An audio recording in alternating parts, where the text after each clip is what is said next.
Alright, so in this video we're talking about complex numbers. Now, before you get started with this video, you want to make sure that your calculator is set in complex mode. We talked about this in class, so if you need help, refer back to your notes. Or next time you see me, just ask, or shoot me an email. Okay, let's get started. Alright, so do all quadratic equations have real solutions? Well, the answer is no. Okay, so not necessarily. We know that graphically a real solution of a quadratic equation is where the graph crosses the x-intercept. Well, unfortunately, not every graph of a quadratic function is going to cross the x-intercept. So for instance, if I just draw a quick sketch, okay, and here's my quadratic. Well, we've seen quadratics that do something like this. It doesn't touch the x-axis at all. So what that means graphically is that there is no real solution. There are no real x-intercepts. So instead, we move on to what's called complex numbers. So how do we overcome this number? It's called complex numbers. Complex numbers. And they're in the form of a plus bi. So here, a is the real part.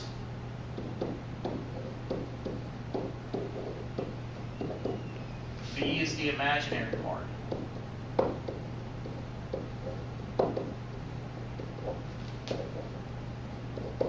And you might be thinking imaginary. Well, yeah, so imaginary. Well, we need a new unit also. So what we're going to do is introduce, so the square root of -1 is going to be equal to I. So anytime you take the square root of a negative number, in particular square root of -1, we're just going to replace that with an I, just like we have here. And it kind of works from this, we can kind of imply, well, what if I want to get rid of that square root? Well, we know to get rid of square root, we need to square both sides. So, square both sides. Okay, so I end up with square and square root cancel out, so -1 equals I squared. Okay? Square root of -1 we couldn't do in our calculator, but now since we're in complex mode, your calculator is going to spit out an I. If we squared that I, then the calculator is going to spit out a -1. So those are two rules you definitely need to know because that's how we introduce this complex number. So that's how we're going to overcome this problem. Okay? You also need to know that every complex number is going to be written as this binomial. It's going to be the real part plus the imaginary part. Okay, here A and B are just numbers. It could be fractions, decimals, whole numbers, positive, negative. Okay. Okay, so imaginary unit. We already talked about this, but imaginary unit. This is just our rule that we just talked about. Square root of -1 is equal to I. Okay, so how can we find the square root of a negative number? We just did that right here. Now what happens if we square it? Well, we just talked about that also. So we know that I squared is equal to -1. And how can we use this to solve quadratic equations? Well, that's the big idea for this video, so let's go and move on. Okay, so here, again, I want to get the x squared by itself, just like we saw in the last video. So let's go get started. So -10 on both sides. Cancel out, so 3x squared is equal to -36. Okay? And then I want to get x squared by itself, so just divide by 3 both sides. So x squared is equal to -12. Okay, well, I don't want x squared, I want x. So what I'm going to do is just take the square root on both sides. And don't forget, my power was 2, so I need plus or minus, because I have two solutions. Alright, so square and square root cancel out, so I'm just left with x equals plus or minus the square root of -12. Remember from the previous video, I can split this up into two separate answers if I want to. I'm going to go ahead and do that. So x equals the positive square root of -12, and x equals the negative square root of -12. So here this -12 is on the inside, so just watch out for that. Well, if I tried to type this in my calculator before, the calculator wouldn't do it. Okay? So now I'm going to use my rule that we just learned. Okay, that I said was important. Anytime you have a square root of -1, that's equal to I. Anytime you got I squared, that's equal to -1. Those are my two rules. And I want to think about that every time I have a negative on the inside of my square root. Well, I'm just going to use my product property of square roots. So I have x equals square root of -1 times 12. And based on this rule, I know the square root of -1 is I. So I have I times the square root of 12. That's one answer. Okay, square root of -1 is I. That's one of my rules we just learned. I'm going to do the same thing down here. So, based on my product property, I have x equals negative of the square root of -1 times 12. Well, I know the square root of -1 is I. So I end up with negative I square root of 12. And that's it. You might want to notice that, hey, I ended up with plus and minus the same answer. So I square root of 12, negative I square root of 12. Those are what's called conjugate pairs. They're the same thing. Okay, so they're pretty much fraternal twins. They look very much the same, but they do have a slight difference. This is positive, this is negative. Anytime you take an answer using imaginary complex numbers, this is always going to happen. Your answer is always going to be in the form of these conjugate pairs, a positive answer and a negative answer. Okay? What's a complex number? This is what we already talked about, a plus bi. Okay, remember a was the real piece, b is the imaginary piece. A and b are just coefficients, they're just numbers, so they can be positive, negative, fraction, decimal, whatever you have. And then how are complex numbers related to the real numbers? Well, you know the real numbers, I mean, we've had this picture before. We start off with the natural numbers, the whole numbers, the integers, the rationals, the irrationals. And all those things together made the real numbers. Okay? Well, what's special about this is we know that this piece is the real number plus something else. So we know a complex number has to be bigger than a real number. So all these things are real numbers. So the complex numbers contain all that. Okay, so everything on the outside here is imaginary. So that's our I, square root of -1. Okay, those are imaginary numbers. So our imaginary numbers together with our real numbers give us the complex numbers, a plus bi. Okay. And then how's graphing complex numbers related to graphing real ordered pairs on the plane? Okay, so all it is, we're just going to modify our order, our plane, just a little bit. So before we knew the horizontal direction was our x-axis. Okay, I'm just going to write that down. This is our x, and we knew that going up or down, this is our y-axis. That was what we originally had. Well, now, what we have instead of x, this is going to be the real axis. So real numbers. Okay? So for instance, all my positive real numbers, 1, 2, 3, 4, 5, 1/2, 3/4, etc. All my positive real numbers. Going to the left are my negative real numbers. And going up and down is going to be my imaginary numbers. Imaginary numbers. So my positive imaginary numbers and my negative imaginary numbers. And then we're just going to plot so this is my A, B. Okay, so I'm just going to plot it like I would an ordered pair. Okay, for instance, let's go ahead and do that. So the first one, I just want to remember every complex number is A plus BI. Okay, and my x-axis is for my A's, my y-axis is for my B's. Okay, so I just want to go through and plot this one. I'm going to do this first one in red. So if that helps you, write down what your A and B are. So for the first one, A equals 2, B equals -3. Okay, so I'm just going to plot. So 2, -3. Good, lives right there. Okay, for the second one, I'm going to do in green. Okay, so again, write down A equals -3, B equals 2. So -3, +2. And then finally for the last one, I'll just do that one in black. So here, A equals 0, B equals 4. Well, A equals 0, that means I don't go left or right or any. I just go straight up for B equals 4.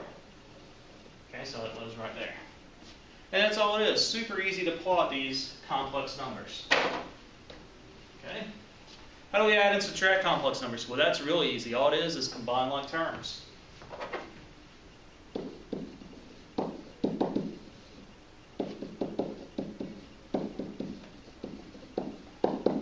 so A's go with A's, B's go with B's. How we multiply? Well, we're just going to use floor of the box.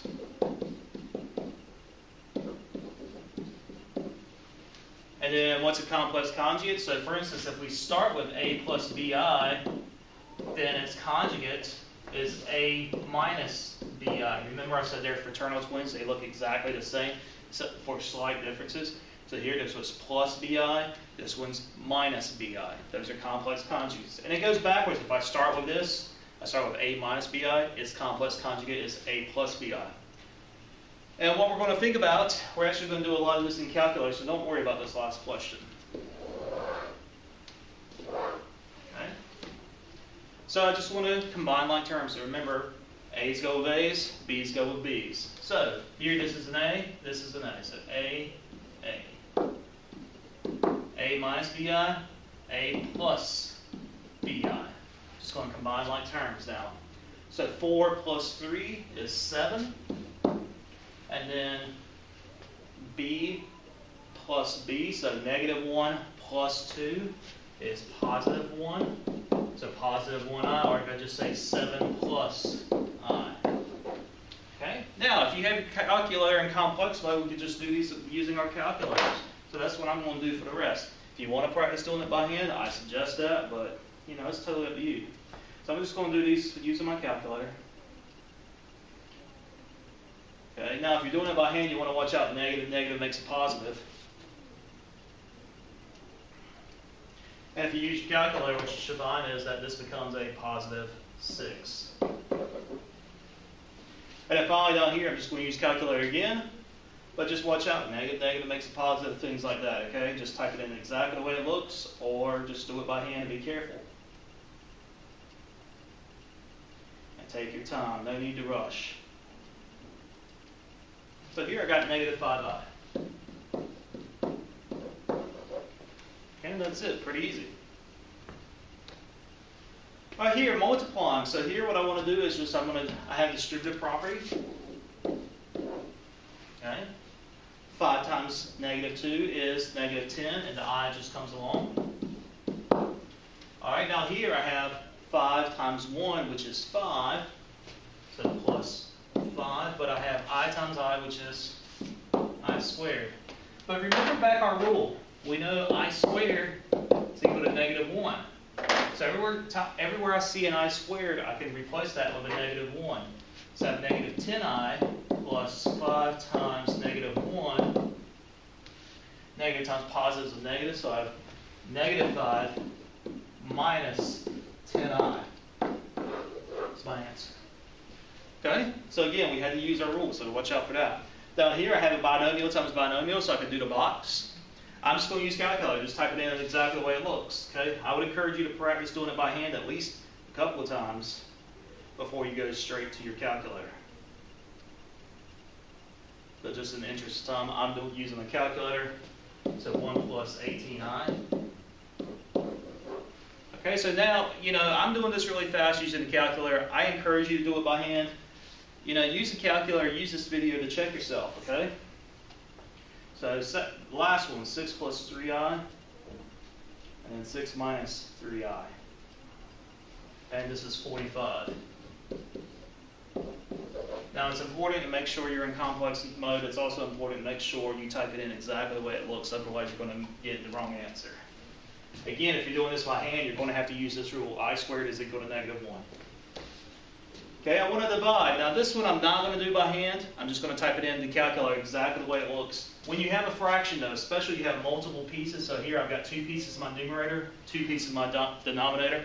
I probably want to put extra parentheses in there just so it helps my calculator keep everything straight.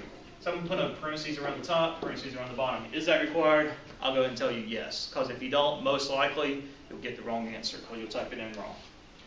All right, so I'm just going to do the top one in parentheses, divided by the bottom one in parentheses. And your calculator gives you a decimal. So it's negative 0.2 plus 2.6i. Well, I don't want to leave it like that. I want fractions, okay, because that's more professional. Well, unfortunately, if I hit math option 1, fraction calculator won't do that for us. So what we need to do is take each number and do that individually. So I'm just going to do negative 0.2 as a decimal on my calculator. Then I'm going to hit math option 1, just for that number. So I know this one is negative 1/5. The plus just falls down. And then I'm going to do 2.6 on my calculator and turn it into a fraction. Okay, so just give me a second. I hit the wrong button. So that's 13/5. And the I just falls down. So that's my answer. Very, very easy. Just use your calculator. All right, how do we find the absolute value of a complex number? So what we're going to do is, we know we started with our complex number is a plus bi. Well, if I want the absolute value of that, a plus bi inside absolute value bars, there's a rule. All it is, I'm going to take my a squared plus b squared, and then take the square root. Don't worry about plus or minus, because the absolute value represents distance away from 0. That's all the way back in chapter 1. Absolute value is always a distance away from 0. In this case, that distance away from the origin. Okay? Distance away from the origin. So, distance can only be positive, so we don't need to worry about the negative square root. And I just said this. This is the distance away from the origin.